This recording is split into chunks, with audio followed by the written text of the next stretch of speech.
The beginning of October, I think what we basically said, kind of generally speaking, is markets up, right? Markets up. We went from nibbling to being constructively positive and basically being positioned long. Here's this really interesting setup. We have a bunch of very positive news that I think we all have to process. First positive news was that inflation ticked down. Now, here's what I'll tell you. There's a caveat here. I talked to a bunch of pretty smart sharps on Wall Street. And, two things. Number one is they all gave credit to David Sachs, and they said Sachs was totally right.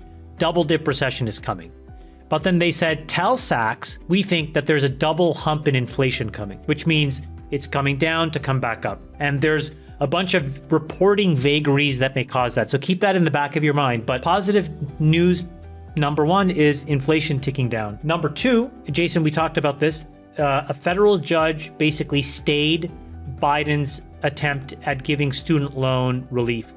Now, that would have been a $500 billion transfer payment from the government into the hands of individuals. It is deflationary to not give that money to people. It's effectively taking stimulus away from folks.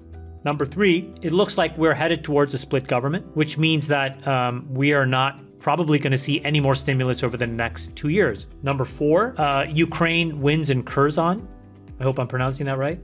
Number five, the United States announced yesterday through the Wall Street Journal that they had essentially said no to Ukraine's request for advanced drones.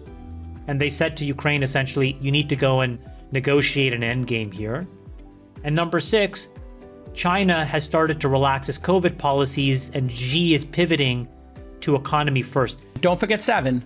Facebook, which would not take the medicine. They refused Brad Gerstner's letter, cut 11,000 people 48 hours ago. My point is these seven things are macro level things that affect everybody. And I think if you take them together, what it says is that, wow, there's the potential for a lot of great positive developments over the next 6 or 9 months. And I don't think that that was adequately priced in the market. But here's the problem. And this is why we've been rallying. The problem is that most of this rallying has been because of a bunch of short covering by folks who were pretty pessimistic and negative after the last few inflation prints.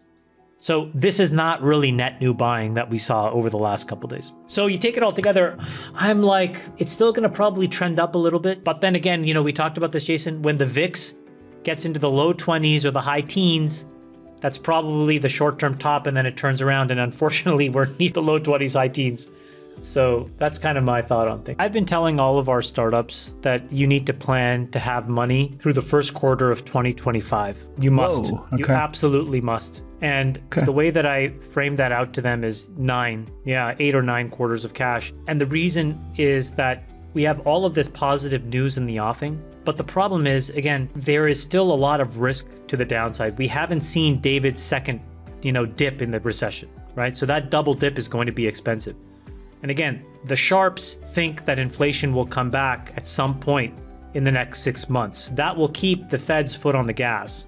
Maybe it's 2 or 3 more 50 basis point hikes. The point is, Jason, you could be at 5.5. Again, we said this last week. We're going to get to a point that's probably higher than what people expect. That's probably around 5.5. And we'll stay there longer than people want. That's probably through the middle part of 24. And if you don't prepare for that worst case scenario, you're doing yourself a disservice. I think the market can start to rebound in the second half of 24. But if you're a company, you need to balance and plan for the first quarter of 25. Because, again, most venture investors are going to want to see 6 months of data on the ground that things are better before their sentiment changes. And we're just starting to see the drawdowns. We're just starting to see the impacts in people's portfolios.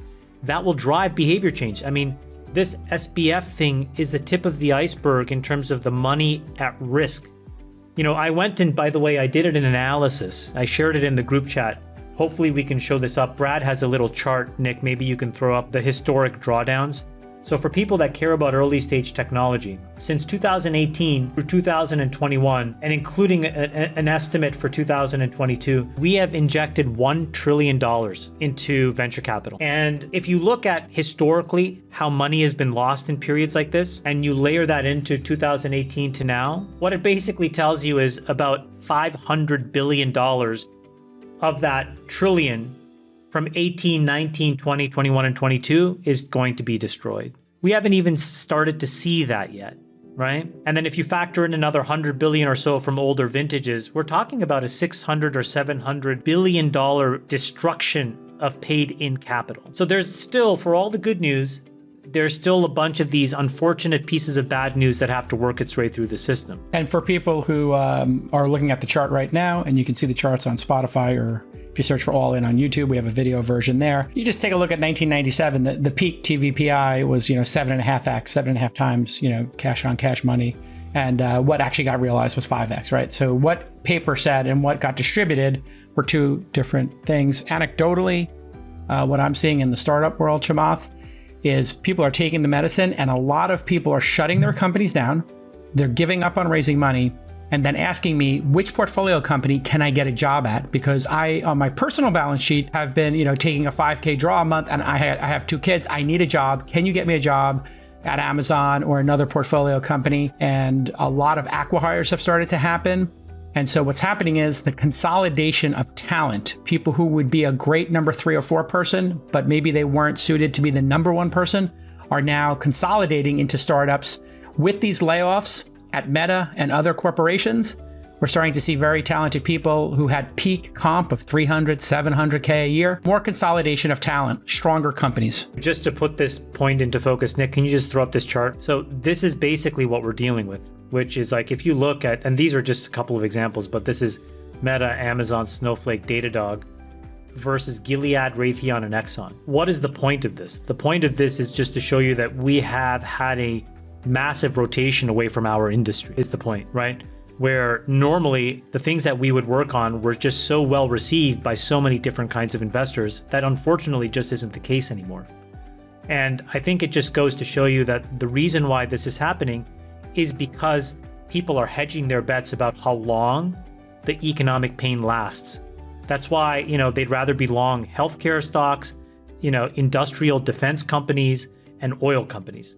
Because at the end of the day, they're banking on oil and war and sickness, versus social media and e-commerce. No matter how good, by the way. So this is not an indictment on these companies. Go watch the prediction episode from last year. I think that Go watch the prediction episode. Yeah, you and I nailed it on crypto. We both said crypto was going to crater. These 4 horsemen here, Datadog, Meta, Amazon, Snowflake, down 23 to 27%. And then the Gilead, Raytheon, Exxon cohort, 8 to 28% up. I think, Chamath, what this says also is, we don't think your management style and how you're running these businesses is appropriate for this moment in time.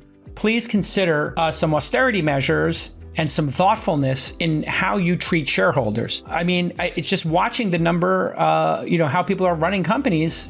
I think we took it too far in Silicon Valley. We took it too far. I know it's sort of a pet issue of ours because we have to deal with some incredible hubris and arrogance sometimes on the boards of these companies because folks don't want to listen to reasonable advice and we come off as wet blankets. But that chart, to be honest, is because of what we explained last week, which is when rates go up, the value of $1 that you earn today is just meaningfully more worthwhile than $1 that you may earn even 2 or 3 years in the future. That's why that chart looks the way that it does. And if you believe that David's forecast of a double dip recession is accurate, which again, most of the sharps do, and then you also layer in this idea that inflation could come back, you have to be really defensively positioned. You can't take a lot of risk, which is why startups have to expect that if that's the dynamic and $600 billion is going to get destroyed in venture capital portfolios, how open are VCs going to be for business? They're probably not going to be that open. And so you have to plan, I think, for the middle